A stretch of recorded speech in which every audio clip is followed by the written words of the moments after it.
Abras are often misunderstood because they could be a tad overbearing, but all they want to do is improve others' lives by pointing out their mistakes.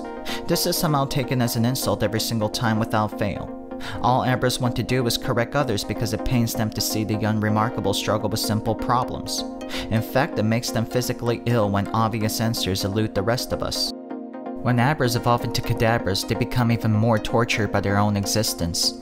They look at the state of the world and get frustrated because the answers are as clear as day, but for some reason, nobody else is able to see what they see.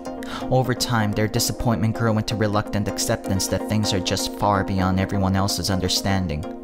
They are alone in this world, peers with no equal. Kadabras become more distant, more withdrawn. They even feel somewhat discriminated against due to their incessant need to educate others unsolicited. People and Pokemon alike start to resent them, even ridicule them for their disposition. Unable to cope with their status among the laymen, Kadabras start abusing substances in order to alleviate their depression. Then Kadabras evolve into alakazams. According to the pokedex, this is when their IQs also jump to startling unprecedented number of 5,000, which is a number far bigger than anyone can truly fathom. For comparison, the highest human IQ recorded comes at only 228. And even though using IQ as a measurement of one's intelligence is inherently flawed, if somebody told you that your IQ was 4 digits long, you too would accept it without question and start carrying yourself somewhat differently. And these alakazams, they start to see things in a different light. The questions that swirl inside the hazy chasm inside their heads become much clearer.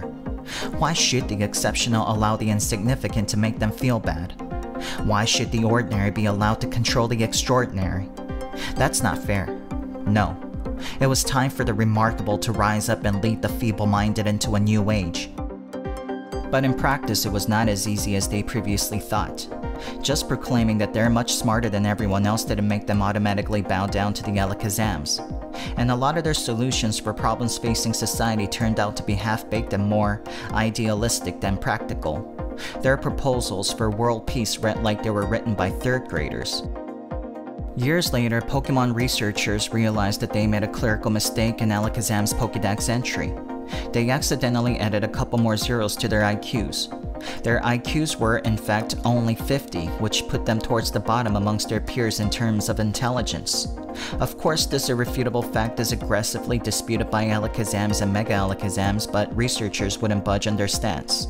Which is understandable, for if they were truly smart, how is it that they continue to be captured by adolescent trainers with no formal education?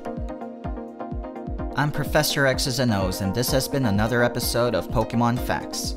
Stay tuned for more factual Pokemon facts. Have a wonderful Pokemon day.